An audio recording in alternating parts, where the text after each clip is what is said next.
Hare Krishna. Hare Krishna. That's like it. I'm like the cold weather outside has already cooled all of us. You know, yesterday was Akshay Tritiya, and also Chandan Yatra starts yesterday. So I was thinking that Chandan Yatra, you apply Chandan on the body of the Lord to cool him down. As soon as Chandan Yatra started, everybody cooled down. Outside, inside, everything cooled down. Yeah.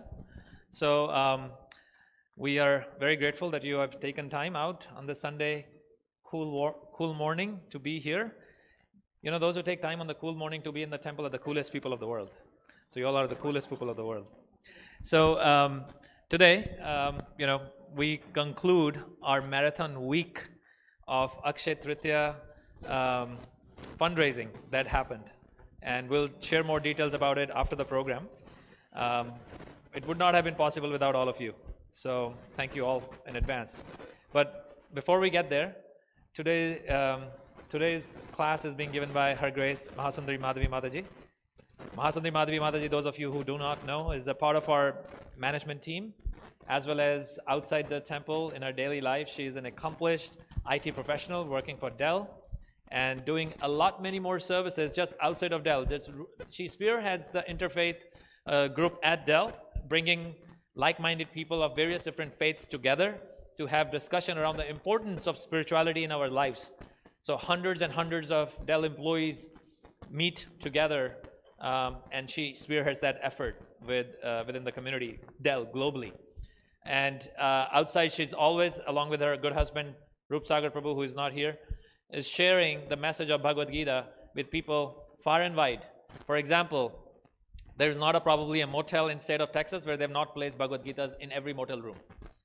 There are hardly any hospitals around the country where Rup Sagar has not at least made a call to say, hey, can I put the Bhagavad Gitas in the hospital where suffering patients come, maybe towards the fag end of their life, and they're looking for some positivity. So I have personally seen emails of thanks and gratitude to both of them from the chaplains of universities, hospitals, thanking them for sending Bhagavad Gitas to place in their places. Yes? So they do a lot of services in our community. We're very, very, very grateful. So we are very honored to have Her Grace Mahasundari Mataji with us to speak a few words from Bhagavad Gita with us today. So let's all welcome her by chanting the Hare Krishna Mahamantra loudly with your arms raised. Hare Krishna, Krishna Krishna, Hare Hare, Hare Rama, Rama Rama, Hare Hare.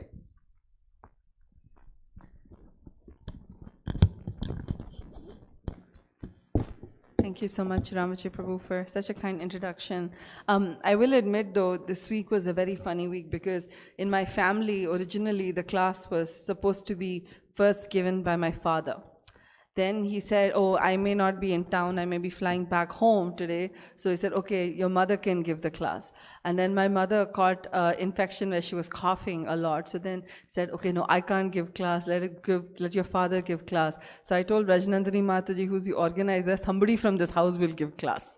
Who will give class, we won't know until Saturday. But one person from our house will give class. So my father lost his voice. Obviously, my parents are visiting, and they're not used to seasonal allergies and Texas weather, which is hot one day and cold the next day, and then extremely hot the third day. So they're all to different degrees of cough and cold in the house. So you're all stuck with hearing from me.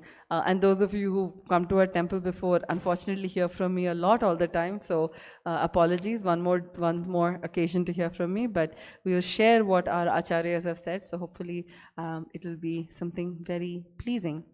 Before we start, we typically chant this bhajan called Jai Radha Madhava. It's a beautiful prayer to meditate on Sri Vrindavan Dham. I particularly like chanting this bhajan when the weather is like this outside, because it feels like spring. But not Texas spring, which is kind of like summer, but it actually feels like spring. You know, the breeze is blowing. You can hear birds. It just has a very beautiful feeling to it. And especially at our temple where you have these big, big trees around, you feel like you're in Vrindavan Dham. So we'll chant this prayer. Jai Radha Madhava.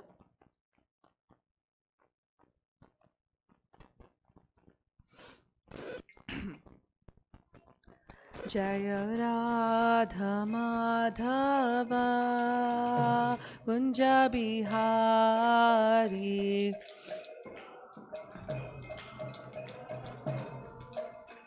Kunja Bihari Jaya Gopi Jana Vallabha Girivaradhari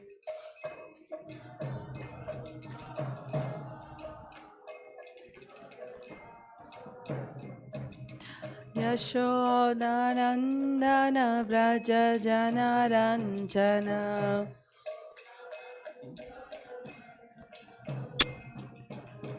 Yamuna Tira Vanachari Tira Vanachari Jaya Radha Madhava Kunja Bihari Jaya Radha Madhava Kunja Bihari Jai Shri Radha Kunj Bihari ki Jai Shri Prabhupada ki Jai. So today's verse will be from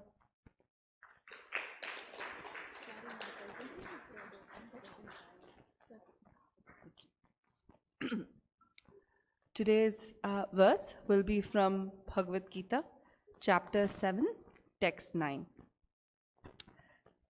Punyo gandha pritivyam cha tejas chasmi vibhavasau jivanam sarva bhuteshu tapas chasmi tapasvishu. Would someone like to read the translation of the verse? Prabhu, could we scroll down to the translation, please?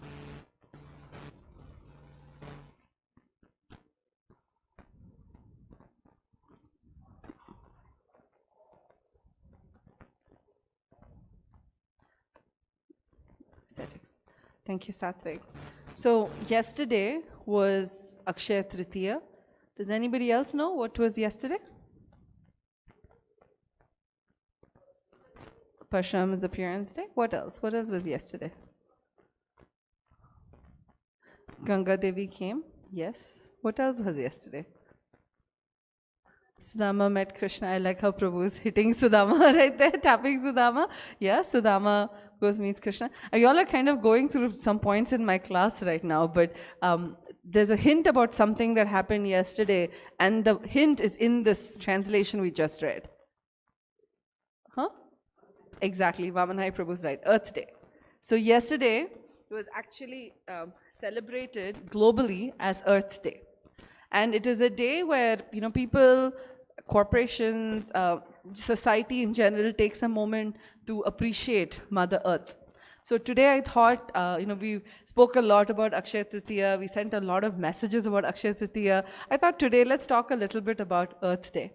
So before we get started, we will chant Mangala Charan prayers. Om Ajnanatimirandasya Jnananjana Shalakaya Chakshurunmiritam Yena Tasmai Shri Gurave Namaha Shri Chaitanya Manobhishtam Stapitam Yena Bhutale Swayam Rupa Kadamahyam Dadati Svapadantikam Vandeham Shri Gurun Shri Yuta Padakamalam Shri Gurun Vaishnavamscha Shri Rupam Sagrajatam Sahagana Raghunathanvitam Tamsta Jivam Sadvaitam Savadutam Parijana Sahitam Krishna Chaitanya Devam Shri Radha Krishna Padan Sahagana Lalita Shri Vishakanvitamsya He Krishna Karuna Sindho Dinabandho Jagatpate Gopesha Gopika Kanta Radha Kanta Namostute Tapta Kanchana Gaurangi Radhe Vrindavaneshwari Vrishabhanu Sute Devi Pranamami Haripriye Vancha Kalpatarubhyasya Kripa Sindubhyo Evacha Patitanam Pavanebhyo Vaishnavebhyo Namo Namaha Jai Shri Krishna Chaitanya Prabhu Nityananda Shri Advaita Gadadhara Srivasadi Gaura Bhakta Vrinda Hare Krishna Krishna Krishna Hare Hare Hare Rama, Rama Rama, Hare Hare. Nama Om Vishnu Padaya, Krishna Prishtaya Bhutale, Srimate Bhaktivedanta Swami Niti Namine. Namaste Saraswati Deve, Gauravani Pracharine, Nirvishesha Shunyavadi Pasyatya Deshatarine, Mukam Karoti Vachalam Panganangai Tegirim Yakripatavam, Shri Gurun Dinatarinam. Firstly, I'd like to seek blessings from so many senior Vaishnavas and Vaishnavis that are present here. It is a very humbling experience to sit on a Vyasasan and share two devotees here who know substantially more than I could ever dream to know in this lifetime. So I seek blessings of devotees like Vaman Hari Prabhu, Vaikuntesha Balaji Prabhu, Kalini Mataji. I don't see Padmavati Mataji here, Hainam Amrita Prabhu, my parents, and for encouraging devotees like myself to be able to sit here and give class. So beg for your blessings and we pray that we can share something of importance today. My daughter also wants to give class, clearly, if allowed, and she's smiling. She's so excited to give class one day.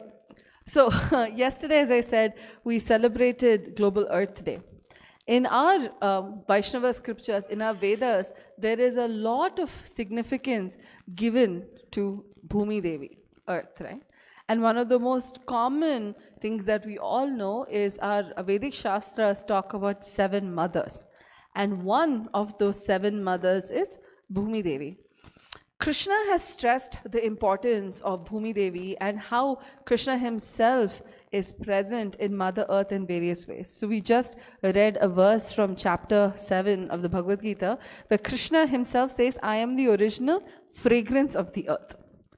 Has anyone smelt when the rain comes and the earth, how it smells? It's beautiful, right? You can't describe that smell. There's no words to use to describe, just as the way you can't say how water tastes like. You can't say water is spicy, sour, sweet, or salty. Water is water.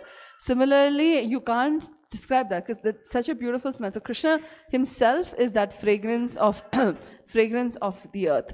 And Krishna is showing that is his power. So this is a nice thing for us to know next time when we are outside, particularly if it rains and you smell that beautiful, intoxicating smell of the earth, remember that is Krishna. Krishna continues in the 10th chapter of Bhagavad Gita when he is explaining his opulence. So when you look at the Bhagavad Gita as a premise, right, by the time the 10th chapter comes, Krishna gives the Chatushloki of the Bhagavad Gita. After he gives the Chatushloki of the Bhagavad Gita, Arjuna says, Param Brahma, Param Dhama, Pavitram Paramam Bhagavan. So now Arjuna, after it took 10 chapters of the Bhagavad Gita, for now Arjuna to say, okay Krishna, I accept you as the Supreme. Then from 10th chapter onwards, Krishna starts to describe his opulence, building up to the 11th chapter where we see the Virat Roop. So in the 10th chapter, Krishna talks about where he is found in various things that we see. So Krishna says, and this is verses from 23 all the way up to 25. We'll just do the English. Of all the Rudras, I am Lord Shiva. Of the Yakshas and Rakshasas, I am the Lord of Wealth, Kuvera. Of the Vasus, I am Agni. And of the mountains, I am Meru. So again, mountains, something that exists on Bhumi Devi. Krishna is saying he's Mount Meru. Of priests, Arjuna, know me to be the chief Brihaspati, the Lord of devotion. Of generals, I am Skanda, the Lord of war.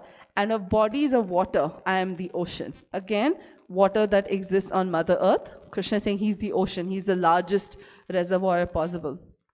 And then finally in verse 25, of the great sages I am Bhrigu, of vibrations I am the transcendental Om, of sacrifices I am the chanting of holy name Japa, and of immovable things I am the Himalayas. So Krishna again is talking about how he is an element that we see on earth today. So this comes 3 or 4 times in the Bhagavad Gita where Krishna is stressing how he is present in earth. So this shows the value of Bhumi Devi. And Bhumi Devi is so merciful. We are so fortunate that we get to, she tolerates us walking on her, stomping on her, dancing on her, all of this. She allows her entire body to be accessible to not just human beings, right? To everybody, to humans, to trees, to animals, to insects, to birds, to fishes, aquatics. Every one of the 8,400,000 species, 400,000 species of life exist on Bhumi Devi. So Bhumi Devi is that compassionate. So we thought today, because it's Earth Day, we'll take some time to glorify Mother Earth. So we're going to talk about 3 qualities that Bhumi Devi is having that comes from our Shastras.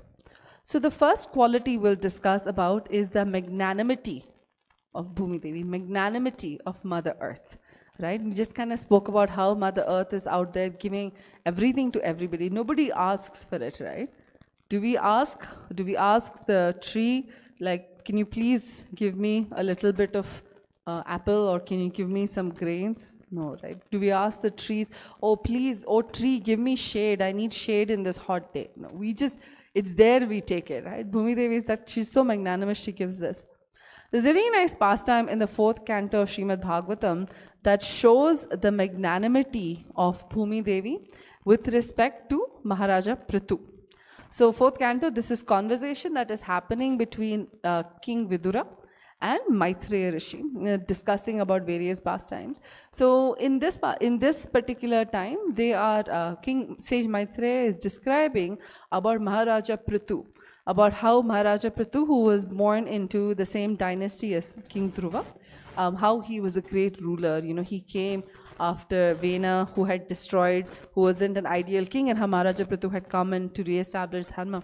So, you know, at this point, Vidura inquires from Maitreya Rishi about something that's very interesting. He said, you know, there was this pastime that happened between King Prithu about milking Mother Earth as a cow, like, what happened? Could you elaborate on that pastime? So at this point, Maitreya Rishi starts to describe to Vidura on what happens between Prithu and Mother Earth. So Prithu Maharaj was an incarnation of Lord Krishna's potencies, you know, and he was a great king, a great leader. So citizens of his city would come and talk to him, you know, discuss their problems. As any great king, you know, the king is called Prajapati, right? Praja is his citizens, and he plays the role of a father to take care of his citizens. That's why a king used to be called Prajapati. Now it is a different context when that may not happen today in modern day.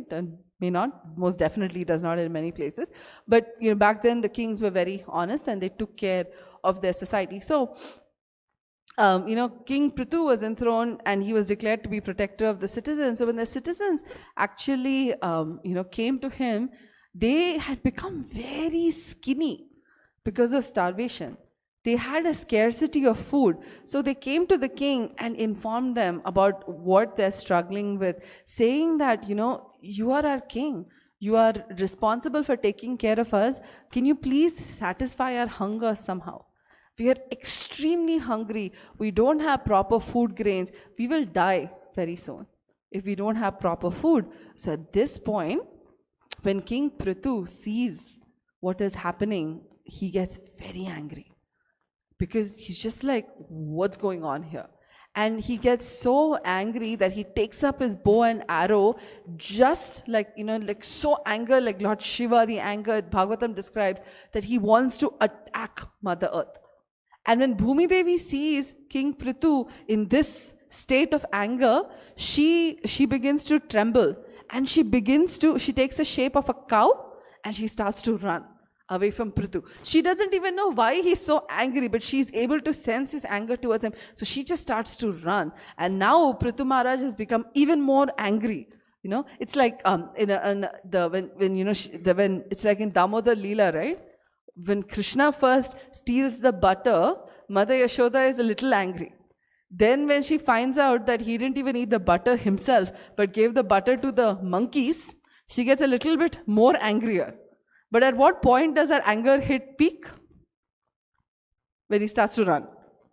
When she stands, that's when she's like peak anger. You know, the Damodar Ashtakam describes like she's turning red and she's like chasing him with a stick, you know. Similar thing, when Prithu Maharaj sees that the cow, Mother Earth has turned into a cow, he starts chasing her, like, you know, and she runs everywhere. In Bhagavatam, it's so beautifully described. The cow-shaped earth ran here and there in the outer space between the heavenly planets and the earth. And wherever she ran, the king chased her with his bow and arrows. Everywhere, she didn't know where to go. Everywhere she is running, and the king is chasing her. So at one point, Mother Earth, fearful for her life, and she doesn't know what happened also, right? So she stops and she turns to him. And then she says, you are the protector of all living entities. You're the king of this planet. Why are you chasing me? What did I do? Like, what have I done to you that you want to kill me? And then she appeals to him saying that you are the knower of all religious principles. How can you kill a woman? Don't you know that is actually and she's a woman and she's in a cow's body. Do you realize what sin you're going to get by trying to kill this? And then the king says that, no, you have caused a lot of pain. You have disobeyed my orders. That, you're accepting all of these yagyas that my citizens are performing, all of these offerings that they're giving to you, but you're not producing sufficient gains. You're not doing your job. For that, I must kill you. So Mother Earth, and then he goes and tells Mother Earth a lot more things. He says, you're eating green grass every day. The grass is growing on you, but still there's not enough milk coming to feed the people. What is the point if you're not doing your job? You must be punished for not doing your job. When I was reading these verses from Bhagavatam today, I will not lie, my first thought was, if all of our bosses and managers were like King Prithu, to punish us for not doing our job, our life would be very different than what it is today. So for those of you who work and you have a manager, think of Monday as a manager appreciation day. Please go say thank you to your manager for choosing to turn in the opposite direction when you're not doing work. And I'm saying this publicly with this being broadcast on YouTube and Facebook, but it made me really appreciate my boss for sure. Because Prithu was very tough on Bhumi Devi. That she wasn't doing this. So then, at this point, he says, he says something very beautiful. He says, any cruel person, be it a man or a woman, who is only interested in their personal maintenance and has no compassion for other living entities, should be killed by a king. This killing is not actually considered killing. No, he's bringing a principle of equality, that at this point, you're not going to be given the get out of jail card because of your gender. You committed a crime, you need to be punished. And he criticizes Mother Earth a lot. Now, remember I said that this is to discuss the magnanimity of Mother Earth. It kind of seems like, why are we talking about a pastime where Mother Earth is being chastised for exactly the opposite, right? Prithu Maharaj is so angry, his whole body is shaking when he's talking to Mother Earth. But when Mother Earth hears this, she bows down to him, folded palms, and begins to speak, saying that, you're the incarnation of the Supreme Personality of Godhead. And, you came here to do a certain service. You created this cosmic manifestation, and you created me also, my Lord. I've come from you. So how can I do something to hurt you? And then she explains from her perspective she starts glorifying Lord Krishna, first of all, glorifying Prithu Maharaj, who's incarnation of Lord Krishna, by reminding him of all the times that he actually protected her. So she reminds him that, remember when you came as Varaha, how you lifted me from the dearth of the ocean, you held me, I am one of your energies. So I'm very confused, because on one hand you want to protect me, and on the other hand you want to kill me. Let me explain to you why I did what I did. And then in the 18th chapter of the 4th canto, she explains. She says at this time to Prithu Maharaj, just calm down and please listen to what I have to say. Give me your attention. And then she says that, this seeds, roots, herbs, these were created by Lord Brahma. But they were not being used in the right way. People were abusing all of this. And because I was so afraid and concerned that I will not be properly maintained, I hid this. And she's referring to the time before Prithu Maharaj was there, where there was rampant aggression happening, where destruction of earth was happening. So she talks about how that for a long time that this whole thing, the situation was not very favorable for me to allow growth of all of this, and that is why I kept everything inside of me. And then she says that because you desire to help the living beings now, your intentions are pure, you can nourish everybody by taking milk from me. So Mother Earth takes the position, who's in the position of a cow, allows Prithu Maharaj to bring calves to take milk from her full of this rich grain and all of this nourishment that the milk was there inside Mother Earth to be given to help various aspects. So at this point, Prithu Maharaj accepts her apology and begins the process. And Bhagavatam describes how different beings took incarnations as different calves, and each of them was able to milk something or the other from Mother Earth. So first, Prithu Maharaj himself transforms Swayambhuva Manu into a calf, and this calf takes all the herbs, the grains from the earth, and stores them. Then after that, because after that the sages transform Brihaspati into a calf, and they make the senses, all of our senses, into a pot, and they milk this Mother Earth for all Vedic knowledge to purify words, mind, and hearing. Then the demigods make Indra into a calf, and from the earth they milk. What do they milk from Mother Earth? Soma, the nectar. And thus they become very powerful in mental speculation.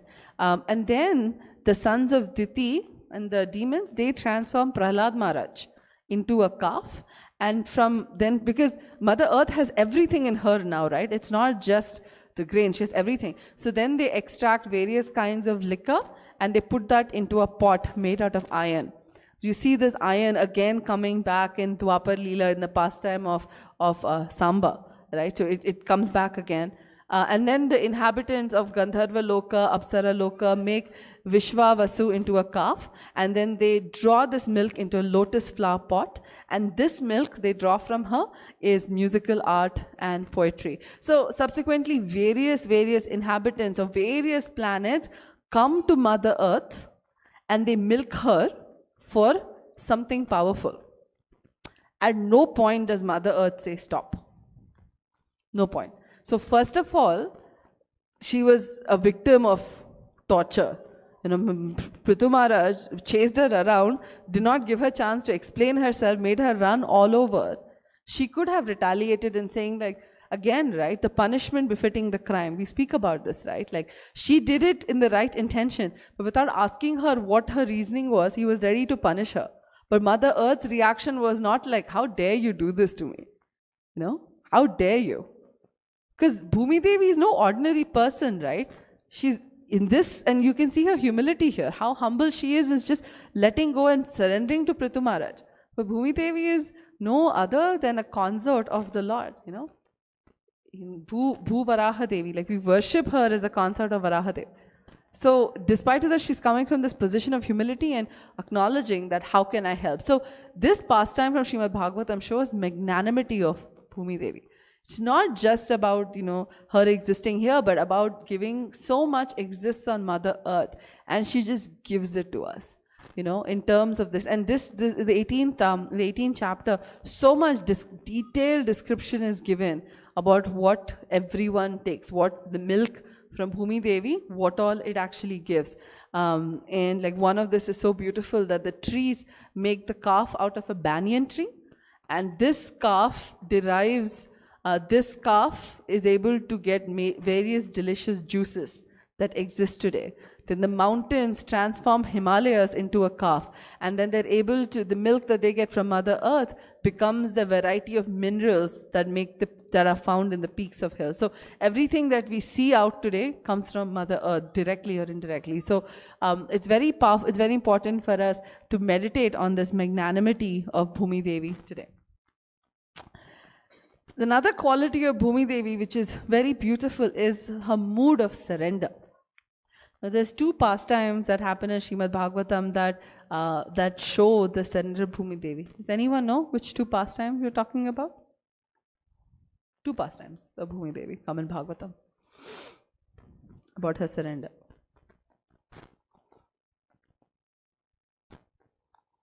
One pastime I already said, actually.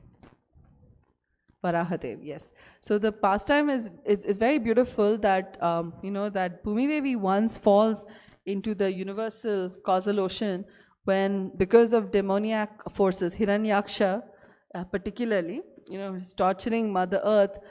He pushes, in order to punish the demigods, he takes Mother Earth and sends her down through the universe into Patal Lok, like Mother Earth is just taken and sent away.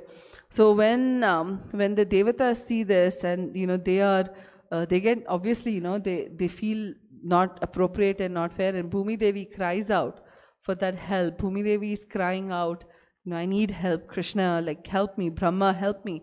So at this point, the other devatas also start calling out to Lord Krishna that you need to save Bhumi Devi, like look how much she's struggling. So at this point, Krishna immediately assumes the form of Varahadev as a giant boar, and he dives right into the bottom of this universal ocean and picks up Bhumi Devi on his tusks. It's a very beautiful picture of Varahadev with earth on his tusks, and he does this, and then he carefully places Bhumi Devi on the water.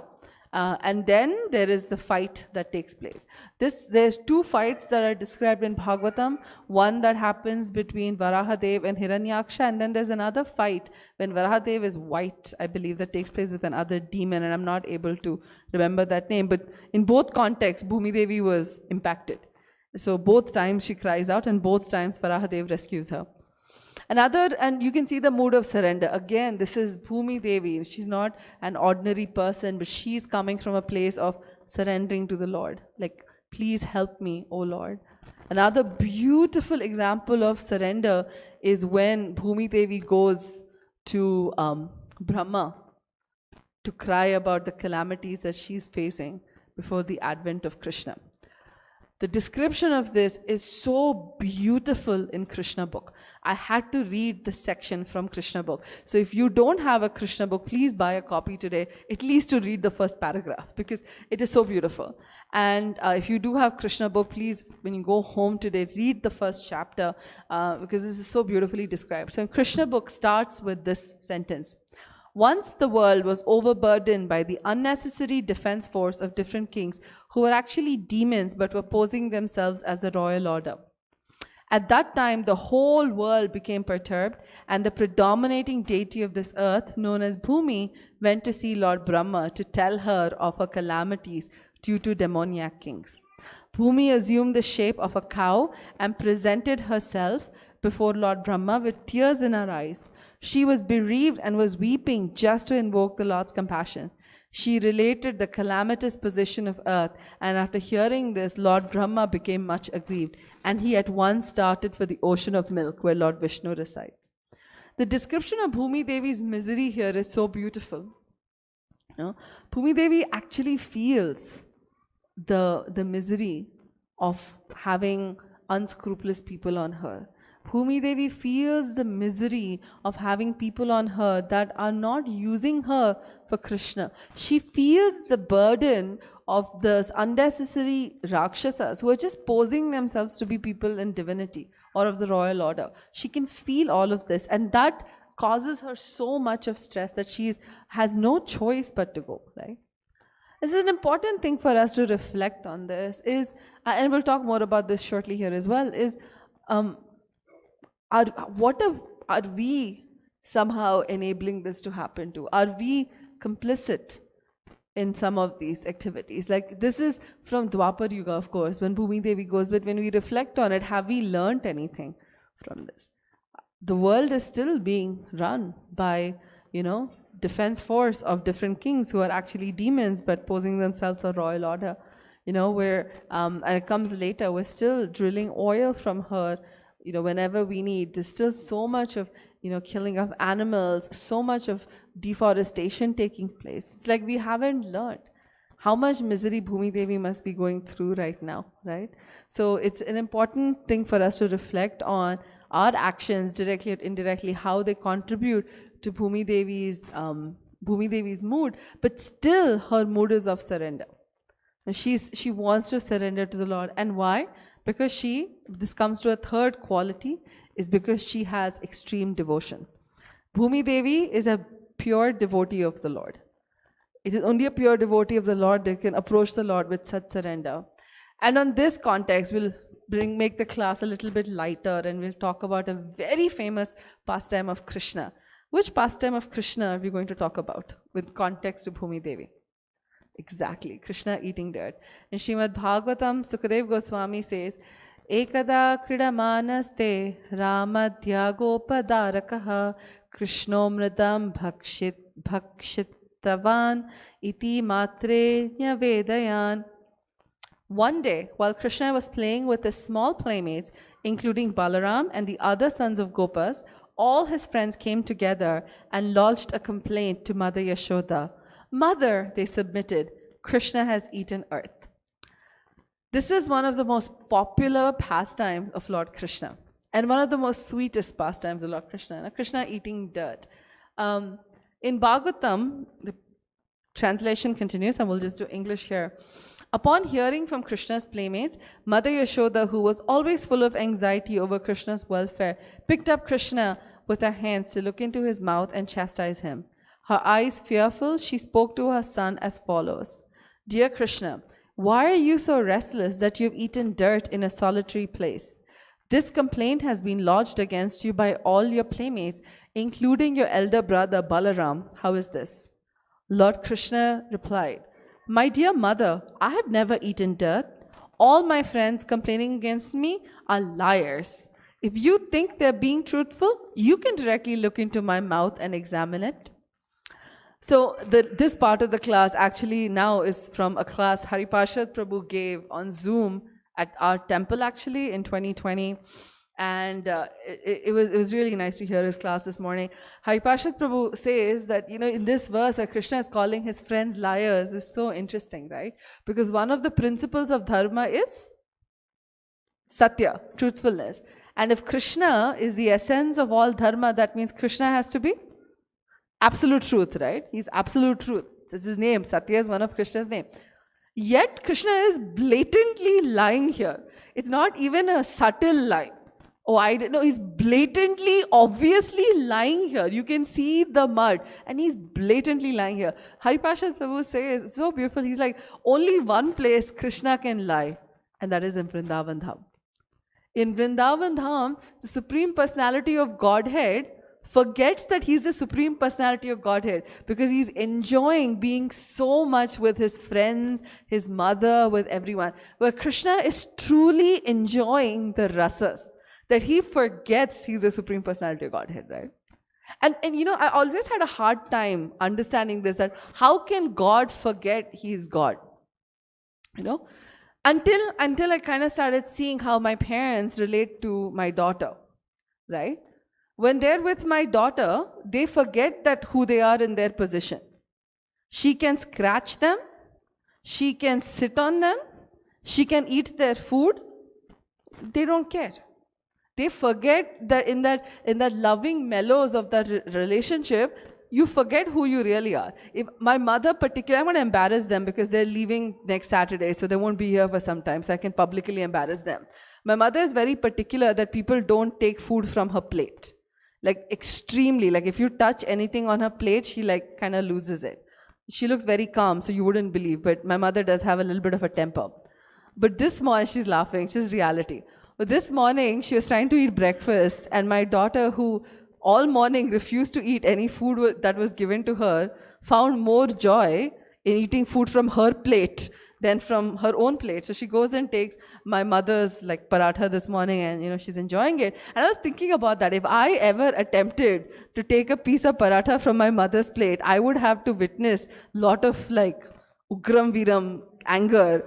And for my daughter, it was just like, ha ha ha, so funny. Jaya took like roti from my plate. So in that position, you forget. Krishna is like that too. When Krishna is with his friends, he forgets the Supreme Personality of Godhead. He's blatantly lying. That is the beauty of Krishna's pastime. The beauty of Krishna Leela is Krishna is like exhibiting these things that you would never expect. So only in Vrindavan does Lord Krishna lie. And Haripashad Prabhu was speaking about Krishna lying. So at this point, because it's Haripashad Prabhu refers to a very great poet called Sri Harisori. And Harisori was a poet in Maharashtra who resided many years ago and has given his commentary called Bhakti Rasayan about Srimad Bhagavatam. If you have not had a chance to attend a class by Haripashad Prabhu where he speaks about Krishna's pastimes, I highly encourage you to search them on YouTube. Because Haripashad Prabhu's, yes, he's going to be, thank you. He's going to be here actually in two weeks or 3 weeks? 3 weeks. So 3 Sundays later. I didn't even realize when I prepared, with his book. I didn't even realize when I prepared that, but that's a good segue. Haripashad Prabhu is going to be here in 3 weeks, May 13th and 14th, I think is the weekend, so please do come. And he translated this Bhakti Rasayan into Hindi recently because it's originally in Sanskrit. So Prabhu was instructed by his spiritual master to translate it, and he's working, I think, on the English translation of it as well. So, whenever he speaks about Harishori Prabhu, it is so beautiful, and I cannot do justice to how Haripashad Prabhu speaks of Harisori Prabhu. So this is like Harisori Prabhu as spoken by Haripashad Prabhu and as spoken by Mahasundari. So it's like multiple levels of thing here. So I cannot do justice. But Haripashad Prabhu in this class explains the significance of earth in this pastime, of Krishna eating the dirt. Obviously, we know the pastime continues, right? Mother Yashoda sees the universe, the whole Brahman. No, we're only going to focus on Krishna eating the dirt. So there's 3 significance why Krishna is eating the dirt that also elevates her position, the position of dust or earth, dirt, as a Bhumi Devi, as one of the topmost devotees of the Lord. One is Bhumi Devi is so grateful to Krishna for coming and protecting her when she asked. Bhumi Devi was very vulnerable, very stressed out, very distressed, and Krishna did not, or Brahma did not dismiss her, saying, oh, you're overreacting. No, they didn't. They immediately took action. Bhumi Devi goes to Brahma, tells her stress. Few months later, Krishna is born to kill Kamsa. So it's like a very fast reaction. So Bhumi Devi feels so grateful to Krishna. She wants to give him directly some offering. Now indirectly, Krishna is eating the plants and flowers that are coming from her, the milk from the cow. But Bhumi Devi wants to give an offering somehow. And because Krishna is the Supreme Personality of Godhead and he knows the desire in heart of every devotee, he knows that Bhumi Devi wants to do direct service. So he eats her to accept her offering. That's one. Second reason the earth, and this comes from Sri Harishori Ji, is that everybody wants the dust of Vrindavan. I will share up now because I embarrassed my parents enough. I'm going to embarrass myself a little bit. The first time we went to Vrindavan and we went to Brahman Ghat, I was so fascinated by, must have been like 11, 12 years old. I was so fascinated by Brahman Ghat, and I was fasting. We went on Janmashtami. First time I'm going to Vrindavan and Brahman Ghat. I made my parents buy this big box of whatever clay they sell there. I definitely did not consume that much clay. So I don't know who all ate. My parents had to eat that clay. I don't know for how many years at that rate. Because, but I was so fascinated by the dust of Vrindavan. It happens to all of us, right? How many of you here have been to Vrindavan? How many of you all touched the floor as soon as you got there, took some dust? Everybody, right? Because we know how powerful the dust of Vrindavan is. Krishna walked on this dust. Gopis walked on the same Vrindavan. In our parampara, Goswamis, Acharyas, so many people walked on this dust. We want to rever the dust, right? Similarly, the residents of the heavenly planets also want the dust of Vrindavan. And also the beings who are in the lower planets also want the dust of Vrindavan, like Bali Maharaj, for example, who's a devotee of the Lord, but he is in the lower planetary system. He also wants dust of Vrindavan, but they can't access dust of Vrindavan, so they appeal to Krishna. Krishna, like, how can we get the dust of Vrindavan? So then Krishna eats, that's why Krishna eats the dust of Vrindavan, because within Krishna is the entire Brahman, the entire universe. So by Krishna eating the dust of Vrindavan, the dust has gone up and it has gone down. So everybody gets access to dust of Vrindavan just by Krishna eating dirt. Isn't this beautiful? So Haishari? But Haishari Prabhu doesn't stop there. He continues. He gives another reason why Krishna ate this dirt. So when Krishna appears, so Krishna's appearance why Lord Krishna appears is in that verse, many reasons why, but one of the principal purposes of Krishna's appearance is Namo Brahmanyaya Devyaya Go Brahmana Hitaya Cha. Go Brahmana. So Krishna appears to protect cows and Brahmanas. In the pastime of Krishna Leela, until then, Krishna didn't do anything for Brahmanas. He was doing stuff for cows, of course, but then, you compare that to Parshuram, for example. Parshurama basically lifted the earth 21 times to help the Brahmanas, to give the land back to the Brahmanas. Parshurama did so much to give the land back to Brahmanas, but Krishna felt that I am not giving enough back to the Brahmanas. So what can I do to give back to the Brahmanas? So Krishna eats the dirt. Harishavi Prabhu makes the connection. He says that our teeth are, what are Brahmanas called? Other word for Brahmana is Dvija. We say Dvija because they're twice born. In our body, what else is Dvija? Teeth. Because teeth, we have baby teeth and then we have adult teeth. So Harishavi explains that by eating the dirt and the dirt touching the teeth, Krishna is making an offering to the Brahmanas. Even if not an actual offering, at least a theoretical offering, that I want to do something for you as well. So that's why Krishna is the dirt. So in this, through these different reasons, you can clearly see how much Lord Krishna appreciated Bhumi Devi. Whether it was done with him taking calves around Vrindavan Dham, the dust of Raja, all of this shows the significance of Mother Earth. Because we're speaking about Parshurama, we said yesterday was Akshaya Tritiya, and lot of things happened on Akshaya Tritiya, including the appearance of Parshurama, Sudama meeting Krishna. It was also the day where the Akshaya Patra pastime happens in Mahabharata. Right? Does everyone know the pastime of Akshaya Patra? Yes, no? We'll do a quick story. It's such a fun story from... whenever there's a story that involves Krishna and Durvasa Muni, you have to tell that story because it is always entertaining, right? So the pastime goes is that Durvasa Muni and his students actually come to Hastinapur to see Duryodhana, and then Duryodhana obviously wants to trouble the Pandavas. So he says, who's a great host? Yudhishthir Maharaj. You should go see Yudhishthir Maharaj in the forest. He's Dharmaraj, he's such a great host, he'll take care of you. So Durvasa Muni along with his thousands of disciples all proceed to the forest where the Pandavas are in exile. So they go to the forest. Now, when the Pandavas are in exile, Draupadi Devi receives a gift of this patra called the Akshaya Patra. So Akshaya Patra, the way it works is that as long as they need to eat, it will keep producing prasada, bhoga, food. And when Draupadi is the last person to eat and it's done, then the Akshaya Patra will close its shop for the day. I sometimes wish that is how my kitchen can also operate, that once I'm done eating, I don't have to do anything, no dishes, nothing, but sadly, reality is very different. But anyway, so Draupadi's Akshaya Patra works like that. So Durvasa Muni makes his way to come to see the Pandavas. By the time he gets there, the Pandavas and Draupadi, everyone finished their meal and they're done for the day. Durvasa Muni comes. Now they're all like, okay, what do we do, right? And Durvasa Muni is known for his anger. So they can't tell him also that we don't have food. So Yudhishthir Maharaj stalls him a little bit. He says, now why don't you go take a bath and we'll make the prasadam arrangements ready. So Durvasa Muni and all his disciples go take a bath. Draupadi is freaking out. He's like, where am I going to produce the food from? Because Akshaya Patra is not working.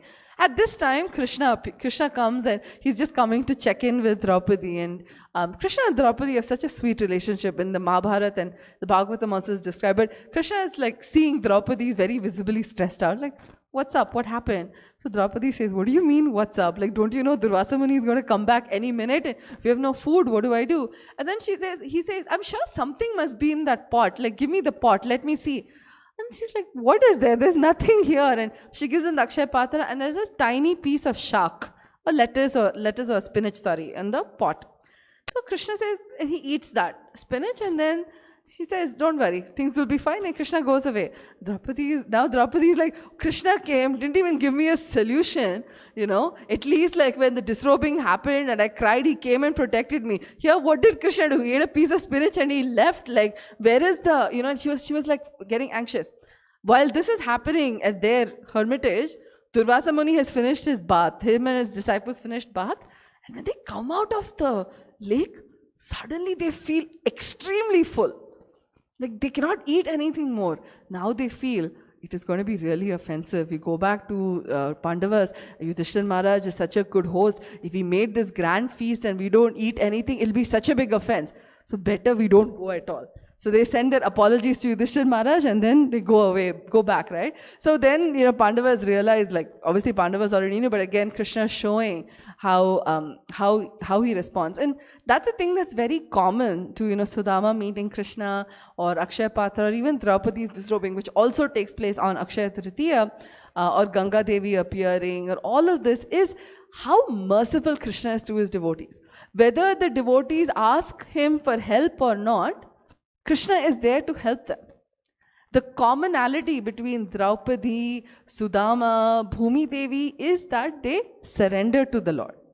When they surrender, sometimes, we may feel like I'm chanting for so many years, I'm praying for so many years. Why are bad things still happening to me? Or why is Krishna not listening to our prayers? Krishna is listening to our prayers. We just don't know. We don't know which piece of spinach Krishna ate and what he's going to manifest somewhere else. But the commonality to these people is they had unwavering faith in Krishna. Even hypothetically, Krishna ate that piece of spinach and walked away and did nothing to help in the situation, I can guarantee that would not have affected the Draupadi's faith in Krishna or the Pandavas' faith in Krishna. Pandavas went through so much of suffering, and still Kunti Devi, when she's glorifying Krishna, she says, Krishna, grant me more calamity so I can meditate upon you. That is the extent of surrender and devotion. So we can learn from all of these great devotees on the occasion of Akshaya Tritiya and Earth, of course, is how to surrender to the Lord. So, coming back to Earth today to close up our conversation is, how can we serve Mother Earth today? We heard about her glories. We heard about how in our Shastras, such a high elevated position for Bhumi Devi. How can we serve her? So, first and very obvious form of serving her is to take care of Mother Earth. Revisit our choices that we make, right? And it starts with each of us individually. This is, like, even though I'm sitting here and speaking, this is for me actually, this is for me as well, is what choices am I making that are causing pain to Mother Earth? It's a reality, right? Climate change, this is not something that's just concocted by social media. We're seeing it happen today. So we have to look at the choices we make. How can we reduce Mother Earth's pain on a practical level, with the plastic consumption or using too much electricity, or what can we do to reduce pain to Mother Earth? This is not an endorsement to buy Tesla. I want to make sure of that. But, thinking our choices is important. Another way we can directly serve Mother Earth is by cow protection. It is described in the Shastras that when cows walk freely on Mother Earth, that their hoof prints help Mother Earth get nourishment that she needs. So if we value cow protection, do Go Seva, whether financially or actually Go Seva, we are protecting Mother Earth. So it's very important for us to do some form of cow protection. Mother Earth gives us so many things for us to use, right? She's not charging us, like, think of this, right? Everything you buy in the store has a tax. Mother Earth does not ask us for a tax, right? We park under the tree whenever we come. Like, there's no parking fee, this tree is charging you $10 parking fee for parking here. No, she's offering herself up like that. But when you use what Mother Earth has to give in a way that she wants it to be used, how happy she will become. She's not expecting you to use it that way, but if you do it the way she wants to, how happy she is. So Mother Earth loved the Lord so much that she wanted to be eaten by the Lord. That's how much she loved Lord Krishna. So when we take the products that come from Mother Earth and use them in the pleasure of the Lord, she's very happy. That makes her extreme happy. From the first pastime we heard today of Mother Earth and Prithu Maharaj, we also see that Mother Earth wants to serve people. She wants to serve particularly Vaishnavas, particularly Brahmanas, particularly devotees. She wants to serve them. So it is important for us how we can serve Mother Earth is by serving devotees, by serving people who Mother Earth reveres, that she is willing to be milked by all these people for the betterment of society. And finally, another great way to serve Mother Earth is actually given in Srimad Bhagavatam also. This comes in the 11th canto, 27th chapter. The devotee should more fully establish my deity by solidly constructing a temple along with beautiful gardens. These gardens should be set aside to provide flowers for the regular daily worship, special deity processions, and holiday observances. One who offers the deity gifts of land, markets, cities, and villages, so that the regular deity worship and special festivals of the deity may go on continually, will achieve opulence equal to mine. This is Krishna speaking in Srimad Bhagavatam. By installing the deity of the Lord, one becomes king of the entire earth. By building a temple for the Lord, one becomes ruler of the three worlds. By worshipping and serving their deity, one goes to the planet of Lord Brahma. And by performing all three of these activities, one achieves a transcendental form like my own. So Krishna here is actually describing one of the best use for Bhumi Devi is to build a temple. Building temples on earth for the worship of Bhumi Devi is one of the best offerings we can do for Bhumi Devi. Bhumi Devi is described the joy she used to feel when in Vrindavan, where Krishna and the cowherd boys would walk on her. Imagine the joy she would feel to see temples to that same Lord built on her. So this is another way that we can express our gratitude to Bhumi Devi. So as we conclude on this Earth Day weekend, we want to meditate on how we can serve Bhumi Devi and serve the devotees who are continuing to serve her, because nothing pleases the Lord more than serving his own devotees. Yep. So with that, we will end our class today. Do you have time for comments, questions? Any comments, questions, reflections?